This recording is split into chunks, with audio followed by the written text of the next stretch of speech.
She said she'd be right back. At 8:40 p.m. on July 3rd in Wayland, Massachusetts, 18-year-old Avery Hart climbed into her red Jeep, heading out for one last talk before the 4th of July. By morning, that Jeep sat abandoned at Town Beach. The tide had blurred every tire mark, every footprint. Inside, nothing was out of place, except for the silence. As volunteers swept the marshes of Water Row, parents clutched their children tighter. The missing posters went up, the candles flickered, and hope began to thin like smoke. Years passed. Storms came and went. Then, after 7 long summers, the river gave something back. A canvas bag, a beige jacket, and a black bungee cord corroded by time. Had the water finally revealed the truth? Or just another piece of Wayland's haunting mystery? If you believe some wounds can only be healed by the truth, subscribe, follow, and turn on the bell so you don't miss the next cold case that still waits for justice.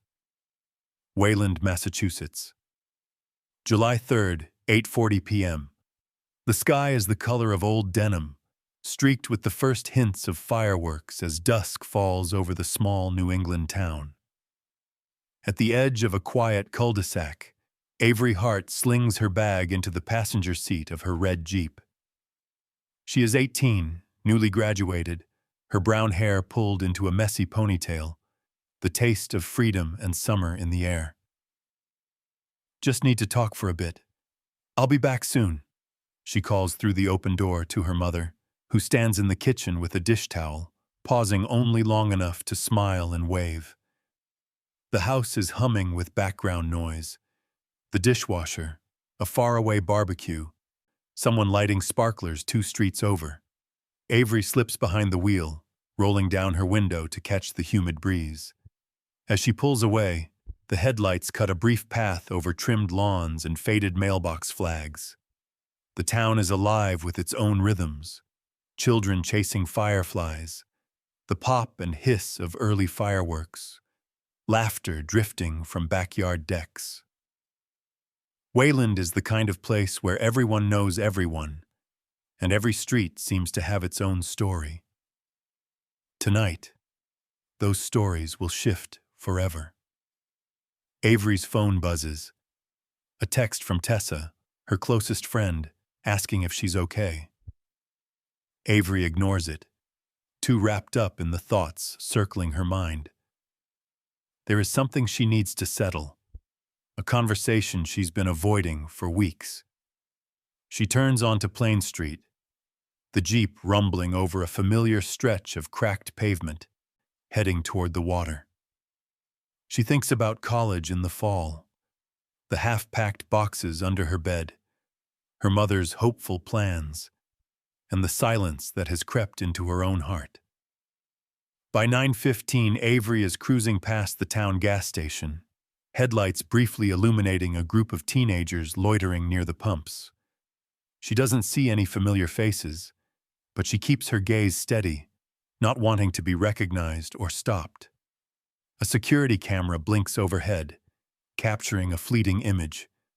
A red Jeep, a girl alone, determined. At 9:40, the Jeep is caught again on a camera, this time heading toward Town Beach, where the river widens into marshland and the night air smells of tidewater and wild grass. The parking lot is mostly empty, a single pickup parked by the old wooden pier. Avery parks her Jeep, the engine ticking as it cools. She sits for a moment, gripping the steering wheel, listening to the sound of her own breathing and the distant echo of fireworks. The minutes slip by. At 10 o'clock p.m., Avery steps out, phone in hand, and walks down toward the edge of the marsh, where cattails grow tall and the ground is soft underfoot. Her thoughts are heavy. The breakup with Noah Kincaid, the football star who never really let go, the secrets she's kept from her parents, the sense that tonight, something must change. Back at home, her mother glances at the clock. 10:30. No sign of Avery. She busies herself with small tasks, folding laundry, checking the porch light, waiting for the sound of the Jeep in the driveway. By 11:40, her worry grows. She sends a text.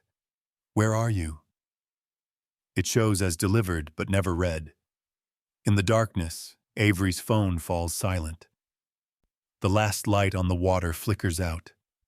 Her mother's message hangs in the digital void, unanswered, as the town settles into uneasy sleep. What really happened that night? In Wayland, the story is only beginning.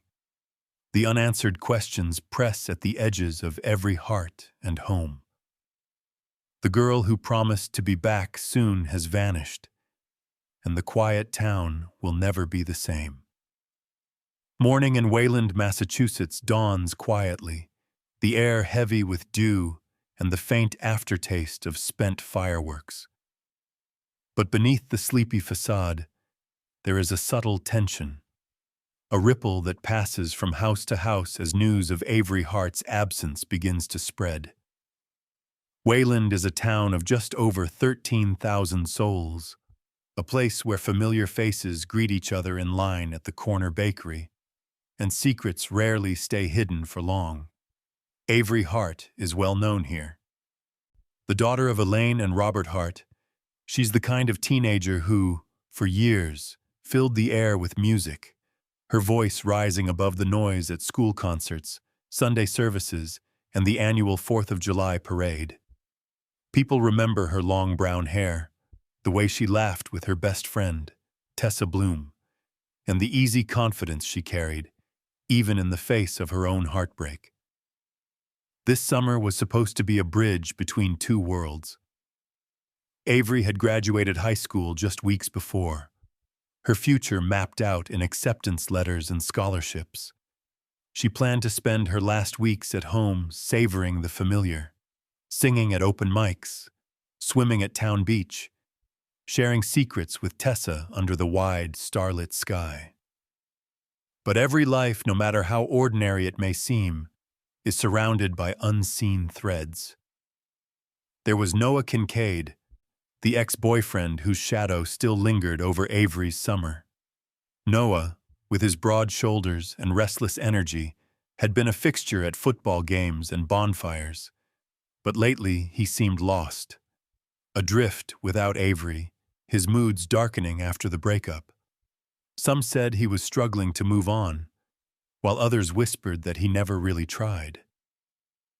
Avery's parents, Elaine and Robert, had always watched over their only child with a gentle protectiveness. Elaine, the town librarian, was a quiet presence in Avery's life, her days spent among stacks of borrowed stories, her nights spent worrying about the real one unfolding at home.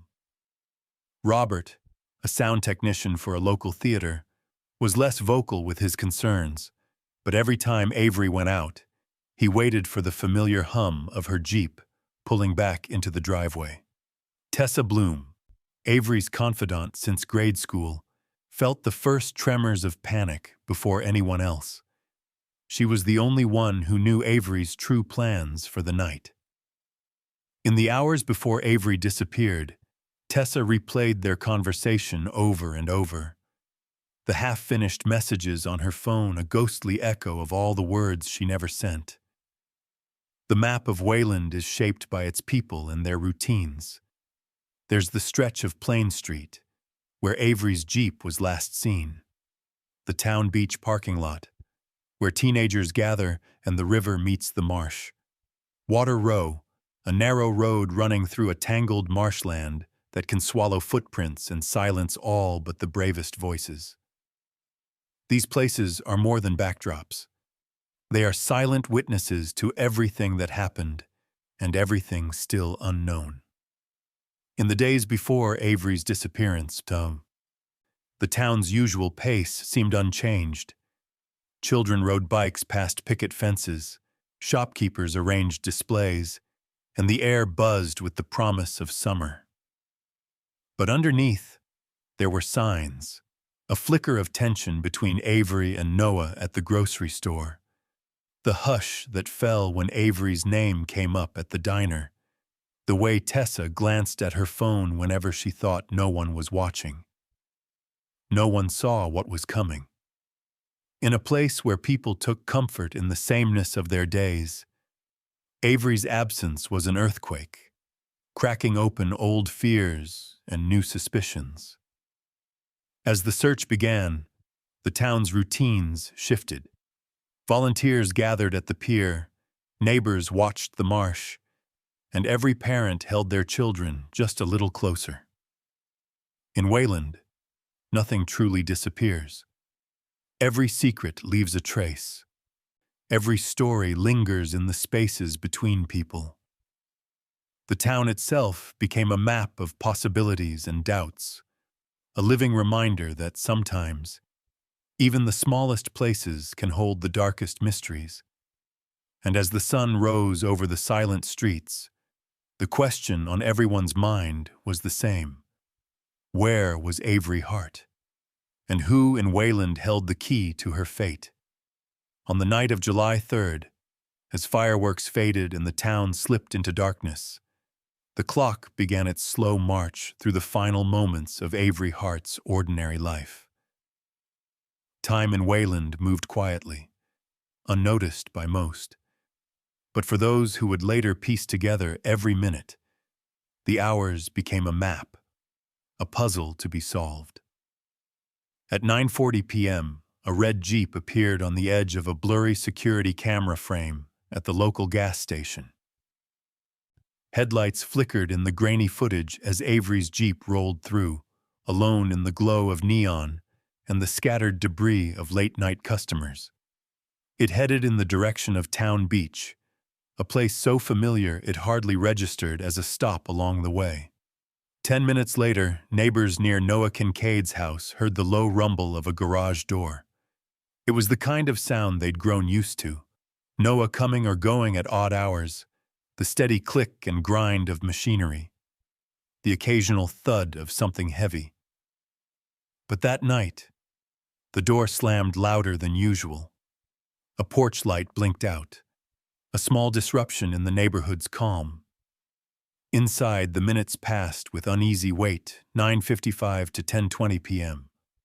Somewhere behind those closed doors, a drama was unfolding. Whether it was conversation, confrontation, or something more desperate, no one could say for sure.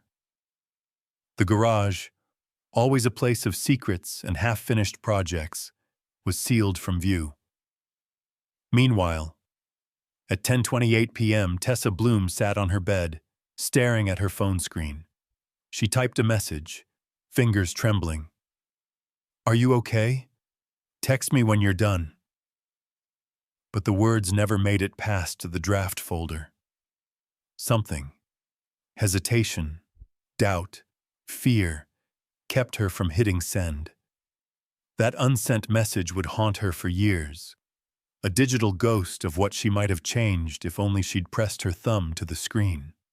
By 10:30 p.m., Avery's mother was growing anxious. She checked the clock, wandered through the dark house, and looked out across the lawn, hoping for the beam of headlights. But the night remained stubbornly silent.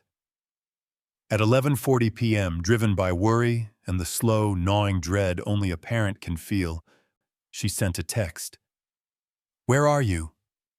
The message showed as delivered. The little check mark glowed with promise, but there was no reply. Avery's phone was out there somewhere, but her presence had already begun to slip away. Hours passed. The house felt larger, emptier, every sound exaggerated. At 2:05 a.m., Elaine and Robert Hart stood together in the glow of the kitchen light. Fear pressed in on all sides as they dialed the police and uttered the words no parent ever wants to say. Their daughter was missing. The officers' questions were practical and methodical, but nothing could mask the urgency in their voices. As the sun rose over Wayland on July 4th, the events of the previous night took on the weight of a mystery. People began to replay their own memories. The passing car on Plain Street, a glimpse of someone walking near the marsh, a distant shout that seemed out of place. Each recollection was a fragment, a sliver of the puzzle, but nothing fit together neatly. Police traced Avery's likely route, from her home to the gas station, then toward Noah's house, and finally out to the remote edges of Town Beach. Tire marks in the sand were half erased by the rising tide, but the evidence was clear enough. Her Jeep had been there. The marsh, tangled and silent, became the focal point of every search. In the aftermath, the timeline would be rebuilt and revised, each minute combed for meaning. But in those first hours, all that existed was absence. Avery's friends clung to hope, her parents clung to each other, and the town held its breath. In the stillness of Wayland, time moved differently now. Each passing second, a silent question. Where did Avery go? And what truly happened in the darkness between one day and the next? July 4th began with the usual promise of celebration. By sunrise, the sun burned through a haze of humidity, and Wayland's American flags fluttered in the breeze. Yet beneath the surface, the rhythm of the town had shifted. Word of Avery Hart's disappearance moved faster than the morning light, spreading from kitchen tables to shop fronts, and finally through every conversation along Main Street. The first tangible sign that something was wrong came at dawn, when a pair of police cruisers pulled quietly into the parking lot at Wayland Town Beach. The lot was nearly empty except for one familiar shape, a red Jeep parked askew near the wooden fence. Dew still clung to the windshield. The vehicle's doors were locked. Inside, the air was stale, thick with the ghost of yesterday's heat and Avery's lingering scent. Police took in the scene methodically, marking tire tracks blurring at the edge of the lot, where the sand met the first rush of the tide. The water had crept in overnight, erasing the deepest prints, softening the ground beneath the marsh grasses, and leaving nothing but hints. A partial shoe print here, a smudge of mud there. The Jeep was quickly impounded, cordoned off with yellow tape, the center of a rapidly growing search operation. By mid-morning, Avery's face looked out from flyers taped to every utility pole and coffee shop window. Missing, Avery Hart, the headline read in bold, desperate type. It was a photo taken from last fall. Avery on stage, microphone in hand, a smile frozen in brighter times. Strangers passing the posters found themselves pausing, drawn by the sharp reality of a girl gone missing in their own backyard. Volunteers arrived at the pier in growing numbers. Neighbors, classmates, church groups, even children in sneakers and oversized t-shirts. Together, they fanned out, moving in lines through Water Row and the thick marshland, prodding through cattails with sticks, searching for any clue that might break the growing silence. The air was heavy with the smell of mud and river water. The only sounds, the occasional squawk of a bird or the muffled voices calling Avery's name. At the Hart House, candles lined the porch railings. Friends brought over food no one wanted to eat. Elaine and Robert sat together on the edge of the couch, their hands clasped tight, their eyes red from lack of sleep.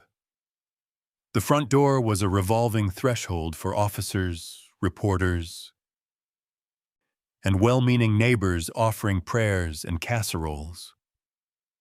Elaine drifted through the day in a fog, her mind turning over and over every moment she'd last seen her daughter. Avery's half-smile, the flash of keys, the promise to return soon. As dusk fell, a candlelight vigil took shape along the wooden pier at Town Beach. Hundreds gathered, clutching candles that flickered and glowed against the darkening water. The crowd was silent except for the sound of the river and the breath of the wind. Prayers were whispered, songs sung softly, and tears shed in the hush of collective grief. Parents held their children tighter, glancing around as if the world had grown suddenly unsafe. The search continued into the night, flashlights moving in slow arcs across the marsh, voices echoing in the darkness. The woods and water seemed to absorb all sound, giving nothing back. Every shadow became a question, every rustle a possible answer. By the end of that day, Wayland was no longer just a quiet town with tidy lawns and 4th of July dreams. It had become a place haunted by a single, aching absence. The missing girl's name was on every tongue. The hope for her safe return pulsed with each new sunrise, but so did a deeper fear, a gnawing certainty that something unspeakable had happened in their midst. In every home, lights stayed on a little longer that night. The search for Avery Hart had begun, and the town braced itself for the long days ahead, clinging to hope as tightly as a candle flame in the wind. In the days following Avery Hart's disappearance, the optimism that had briefly sustained Wayland gave way to a sharper, colder reality. Search parties kept combing the marshes and riverbanks, but the police turned their focus to the people and places that traced the last known movements of Avery's life. The epicenter of that focus was Noah Kincaid. Noah's house sat on a quiet corner, its garage always a place of mystery, half workshop, half sanctuary for a teenager with more anger than words. It was here that detectives began their search, eyes trained on the mundane, searching for the exceptional. The concrete floor bore the marks of years of tinkering and oil changes, but it was the stainless steel sink that drew their attention. Under the harsh white of a flashlight beam, tiny brown stains clung to the metal. A smear here, a dot there. The forensic team scraped and swabbed, but the samples were too small, too faint to yield definitive results. Was it blood? If so, whose? The lab's silence became its own torment. The sharp odor of bleach hung in the air, unmistakable, a scent that suggested hurried cleaning. Along one wall, a black bungee cord dangled from a hook, its metal ends gleaming faintly in the shadows. At first, it looked like any other tool, but as investigators cataloged the garage, they noted a second bungee missing from an open package on a shelf. Its absence lingered in the evidence log, a silent accusation. Underneath Noah's car, clinging to the treads and undercarriage, was a smear of mud so fine and silty it could only have come from the marshes near Water Row. The police collected samples, matching the pale, sticky soil to the area where Avery's Jeep had last been seen. To the investigators, these were the first fragile threads of a narrative, a struggle, perhaps, or a desperate attempt to hide something in the night. Noah himself had scratches on his hands and knees, fresh and raw. He told police he'd been fixing his bike, a story as plausible as it was unprovable. But in the soft, bruised light of the interrogation room, every word felt brittle, every glance a possible tell. His phone, usually a teenager's lifeline, offered little comfort. Location services were disabled between 10:32 and 11:07 p.m., the very window when Avery went silent. There were no calls, no texts sent, nothing but digital dead air. It was a gap that prosecutors would revisit time and time again. In the kitchen, Noah's mother made coffee for the officers, her hands trembling as she set the cups on the table. The Kincaid family's attempts at normalcy, simmering soup, a TV left on in the living room, could not drown out the low hum of suspicion growing beyond their walls. Still, As days passed and evidence trickled in, the case remained frustratingly incomplete. The stains in the sink were too minute to confirm as human blood. The bungee cord, while strange, was not illegal. The mud was circumstantial, the scratches easily explained away. Without a body, a weapon, or incontrovertible biological evidence, prosecutors found themselves trapped. The phrase, corpus delicti, the body of the crime, became a wall they could not scale. By the close of the summer, the file on Avery Hart was officially labeled a suspicious disappearance, not a homicide. The headlines faded, the search parties dwindled. In private, investigators obsessed over the evidence. The bleach, the cord, the mud, the silence in Noah's digital footprint. Yet in the eyes of the law, it was all smoke and shadow, a web of suggestion without the solid weight of proof. Wayland carried on as best it could, but beneath the routines, a chill remained. In the empty spaces of the marsh, in the shadows of Noah's garage, and in the silent ache of Avery's home, the unanswered questions waited, refusing to be washed away. Time does not heal every wound. In Wayland, the seasons cycled steadily. Snow burying the riverbanks, spring thaw releasing the marsh's secrets, summer sun burning away the fog. Yet Avery Hart remained missing. As the investigation lost momentum, the absence of answers became part of the town's rhythm, woven into every holiday and homecoming. July 4th, once a marker of celebration, had become an annual vigil. Each year, as fireworks burst over town beach, a smaller crowd would gather at the water's edge. Candles glowed in trembling hands. Avery's name passed from lips both young and old. The missing posters grew weathered and soft, replaced each July with fresh ink, new hope. But the crowd always thinned by midnight, leaving only a handful of faithful to sing her favorite song, their voices breaking as they watched the river swallow their reflections. For Elaine and Robert Hart, every day was a lesson in endurance. Their home had changed.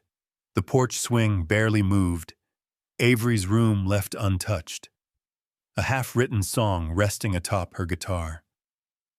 Elaine poured herself into her work at the library, curating displays about healthy relationships and quietly guiding troubled teens toward the shelves with the right stories. Robert retreated further into silence, finding solace in wiring and speakers, hoping that some future recording might somehow echo with his daughter's voice. Tessa Bloom, once the closest of friends, drifted through college and the beginnings of adulthood under a shadow she could never quite shake. Guilt nagged at her, sharp and insistent, especially in the quiet moments before sleep. She attended the vigils, left flowers at the beach, and volunteered for the Avery Hart Foundation, a small but determined nonprofit that Elaine launched 2 years after Avery vanished. Its workshops, held in school gyms and church basements, taught teens to spot the signs of unhealthy relationships, to reach out, to speak up. The foundation became both lifeline and penance, a way to turn sorrow into something faintly hopeful. Rumors grew and split the town, just as surely as the river split the marsh. Some said Noah Kincaid had never recovered, haunted by what he had, or had not, done. He moved through town quietly, eyes down, his presence a dark thread in every whispered theory. Others insisted he was fine now, holding down odd jobs, slipping in and out of sight, keeping his head above the surface. People argued at church picnics and over backyard fences, the mystery of Avery's fate infecting even the smallest gatherings. In the summer of 2015, the river tried to yield a clue. A fisherman, dragging his line near Hall's Slough, pulled up a fragment of black bungee cord, slick with algae and tangled in weeds. The piece was logged and sent to the lab, but there was no closure. The cord offered too little DNA, just a hint, not a name. It became another artifact on the growing shelf of could-have-beens. Detective Sergeant Colleen Rourke, once the lead investigator, had moved on to another unit, but she carried Avery's file in her mind. In the back of her new office, she kept a single key, a reminder of a cabinet she never truly closed. Reporters would find her at the annual vigil, asking about regrets and possibilities. She'd simply shake her head, repeating the words that had become her creed. I never closed that case in my head. As the 5th anniversary of Avery's disappearance approached, the town seemed quieter, older, but the questions remained. The marsh still hid its secrets, the pier still bore the weight of candles, and Avery's name lingered, an unanswered question on the lips of everyone who remembered the girl who should have come home. By the fall of 2018, Wayland had grown accustomed to living with absence. Avery Hart's case had faded from the headlines, though her story persisted in late-night whispers and annual vigils by the water. Life in the small town trudged on, but the marsh kept its secrets until the storm arrived. It came in late October, sweeping up the coast with relentless wind and rain. The river swelled and spilled over the banks, uprooting trees and carrying branches and debris down into Hall's Slough. For days, the air was thick with the scent of wet earth and rotting leaves, and the townspeople watched the water anxiously, wary of what it might unearth. 3 days after the last rain, a kayaker made his way along the swollen river. He paddled beneath twisted oaks, eyes sharp for fishing line and floating trash. Something snagged in the shallows caught his attention. A canvas bag, wedged under a nest of exposed roots, half buried in silt. At first, he thought it was just more debris, but as he drew closer, the bag's faded color and stubborn weight felt different, almost deliberate. With effort, he freed it and dragged it ashore, his curiosity quickly curdling to dread. Authorities sealed the scene, treating the bag with a caution born of too many years of unanswered questions. They tagged it, photographed every detail, and sent it, still dripping, to the state crime lab. For days, the town buzzed with rumors. Had they finally found what the water had hidden for so long? Inside the bag, time had left its mark. A beige jacket, half rotted by years of damp, matched the style Avery wore that last night. The lining still held a faint trace of her favorite vanilla perfume, barely discernible beneath the mildew. Wrapped within the folds was a black bungee cord, its metal hook crusted with flecks of red and blue paint. There was also a strip of cloth tape, sticky with age, holding a few long brown hairs. Forensic science had moved on since 2012. Using next-generation DNA sequencing, analysts extracted genetic material from the roots of those hairs, comparing it to a reference sample taken from Avery's hairbrush so many years ago. The match was overwhelming. The odds of a mistake were less than 1 in a billion.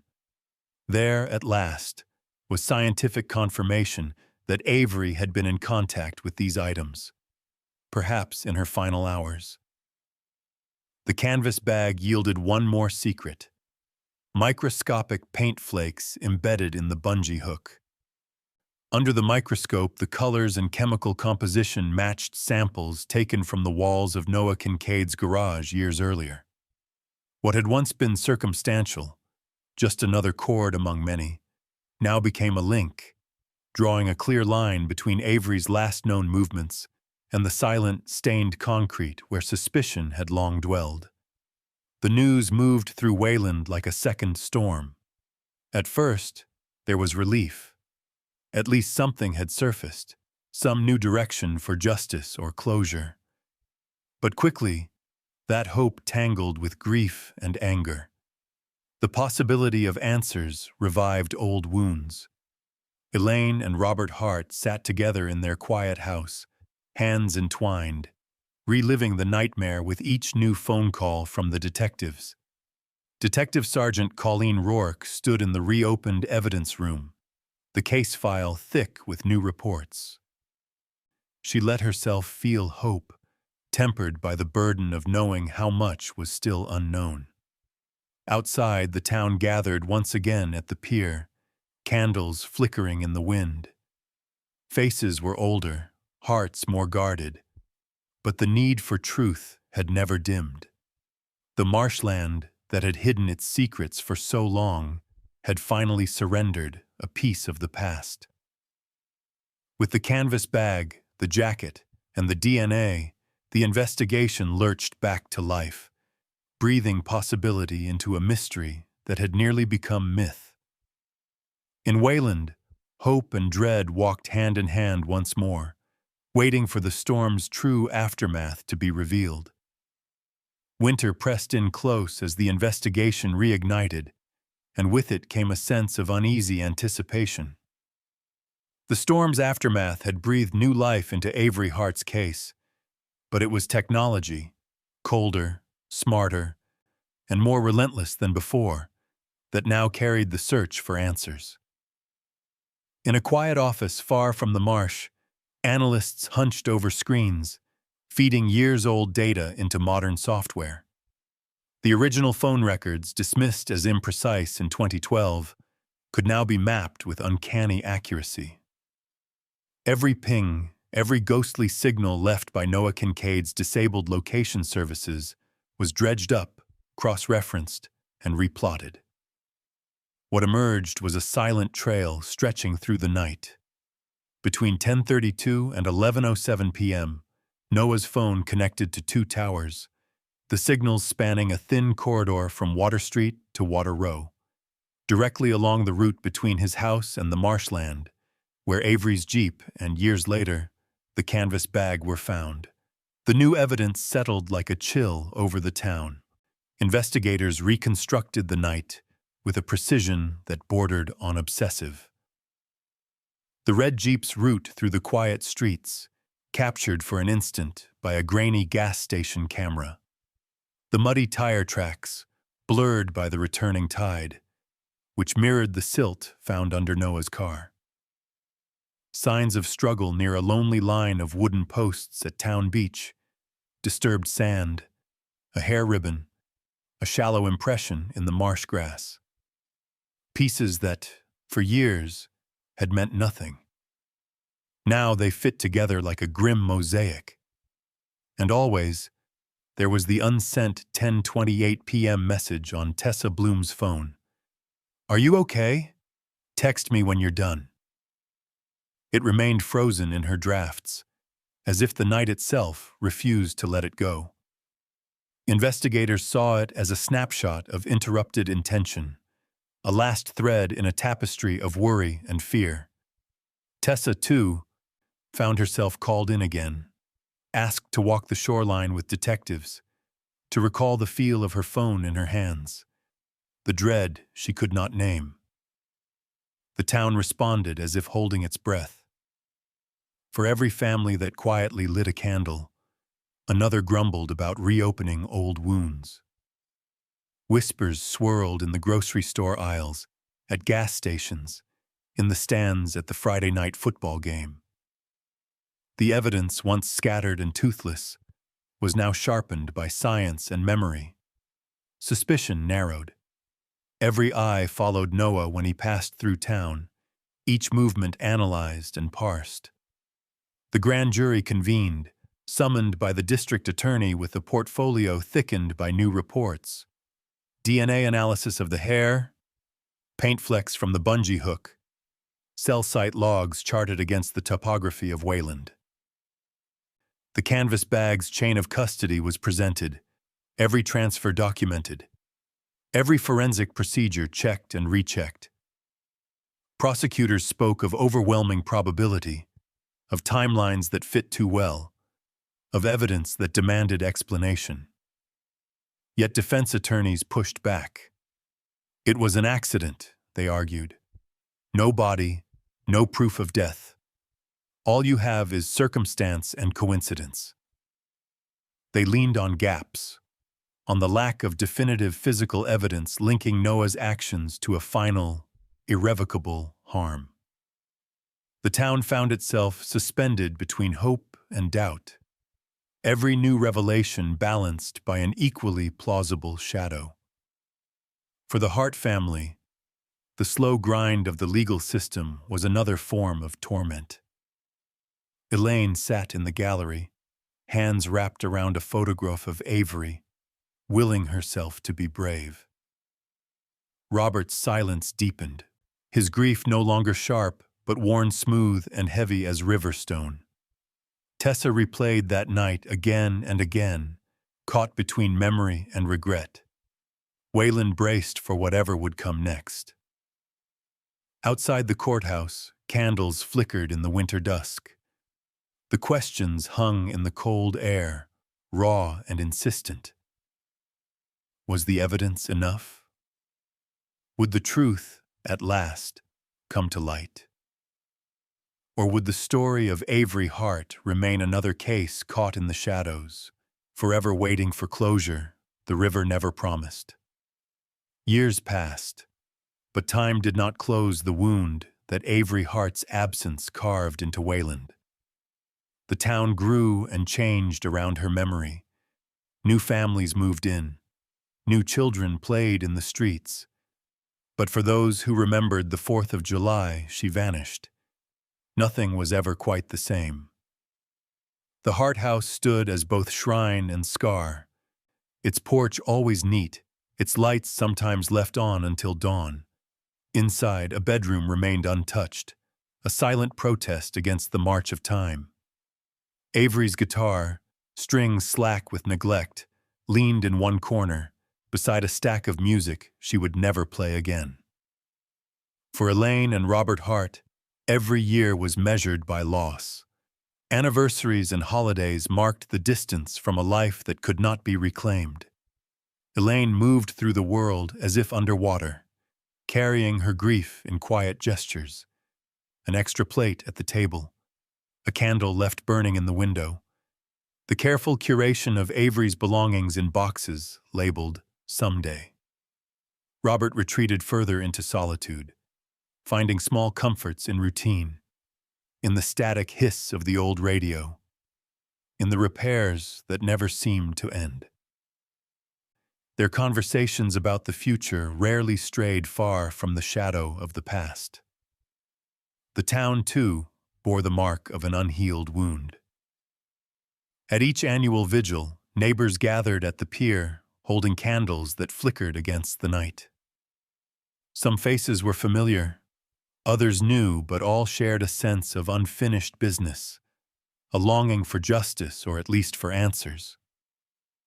Detective Sergeant Colleen Rourke became a fixture at these gatherings, her presence a silent promise that Avery's story would not be forgotten. She'd stand at the edge of the crowd, her eyes searching the marsh, her posture as steady as the candle in her hand.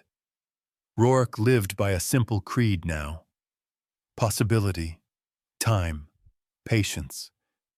She'd learned that the truth had a way of surfacing, even when hope grew thin. Every year, the host of the vigil recited the same words with a gentleness that carried through the hush. "We're still waiting for Avery to come home." The phrase, once a hopeful declaration, had become a kind of incantation, part prayer, part demand. It echoed in the hearts of those gathered, a collective yearning that refused to fade. On the morning of the 10th anniversary, the crowd at the water's edge was smaller, but the grief was not. Among the volunteers was a teenager too young to remember Avery herself. As the group moved along the marsh, he paused, nudged by something glinting among the cattails. Reaching into the mud, he pulled out a rusted metal hook, the kind used on bungee cords, twisted and worn by years in the river. He turned it over in his hand, uncertain, before carrying it to the front of the crowd. The moment was quiet but electric, as if the river had returned a long-lost message. The bungee hook was placed alongside the candles and flowers, another artifact in the ongoing story. Whispers rippled through the gathering, memories, suspicions, possibilities, all rising to the surface once more. Some wept openly, others closed their eyes, as if willing the water to give up all its secrets at last. That night, as the crowd dispersed, the question lingered heavier than ever. If the water could surrender a piece of metal after all these years, could it return the truth, too? Or would Avery Hart's fate remain submerged, another story washed away by the tides of time? For Wayland, closure felt as elusive as ever. In every echo of Avery's name, in every shadow cast by candlelight on the pier, the wound stayed open, a scar shared by an entire community, still waiting for the day when the river's silence would finally break. The story of Avery Hart became more than a local tragedy. It transformed into a living legacy, one carried not only by her family, but by everyone who had ever stood on the marshy shores of Wayland and whispered her name into the wind. Her absence lingered in the halls of the high school, in the sound of summer fireworks, in the nervous looks parents gave their children as they ventured out into the night. Though answers had proved elusive, her story pressed on, refusing to be forgotten. What made Avery's story resonate so deeply was not only the mystery, but the echo of a truth rooted in reality. The fictional cold case that haunted Wayland drew inspiration from the real-life murder of Lauren Dunn Astley, a bright young singer from the same small Massachusetts town. The red car left abandoned at Town Beach, the vast, absorbing marsh, the heartbreak, and the evidence missed and found again. All these threads, both real and imagined, wove together in a tapestry that honored not just Avery, but Lauren and the too many others whose stories had faded from headlines but remained unhealed in the hearts of loved ones. Out of tragedy, the people of Wayland searched for meaning. The Avery Hart Foundation, like the real Lauren Dunn Astley Memorial Fund, grew from pain into purpose. Its mission was simple but vital: to promote respect, nonviolence, and healthy relationships among young people, to teach what warning signs to look for, to give them words for feelings they might not yet understand. In gymnasiums and libraries, at school assemblies and parent meetings, the message echoed: know the signs, trust your instincts, speak up early, and never believe that silence is safety. For the Harts, the search for closure became a journey in itself. They found community among other families who lived with unanswered questions, a quiet, unspoken kinship marked by understanding glances and shared silences. They spoke softly to each other about what-ifs, but more often about what now. They offered support to newcomers, guided them through police procedures, and sat with them through long nights when hope felt impossibly far away. Wayland learned, slowly and painfully, the hard lessons left in Avery's wake. Teenagers talked more openly about relationships, about control, jealousy, the uneasy shift from affection to threat. Parents became more vigilant, urging their children to share their plans, their fears, their locations. Teachers and counselors, once cautious about interfering, leaned into the discomfort, knowing that one honest conversation could mean the difference between safety and loss. The police, too, changed. They preserved every scrap of evidence, pushed for better technology, never again dismissing the silence of a phone or the ambiguity of a muddy shoe print. Every year, Detective Sergeant Rourke spoke to the new class of recruits, urging them to listen harder, to follow the faintest trail, to remember that cold cases were only as cold as the passion and patience of those who pursued them. In time, Avery's name became more than a headline or a whispered warning. It became a symbol of the unfinished business of justice, of the need for community vigilance, of the power of memory and love. The closing lines of every vigil and foundation meeting became a kind of call to arms. Some wounds can only be healed by the truth. If you believe in keeping memories alive and seeking justice for stories still unfinished, do not look away. Light a candle, share a name, remember a detail, speak for those who cannot. Because sometimes it is one small voice, one tip, one memory, one brave confession that finally unlocks the truth. In Wayland, in towns like it everywhere, the story endures, waiting for the day when truth returns with the tide and healing can finally begin.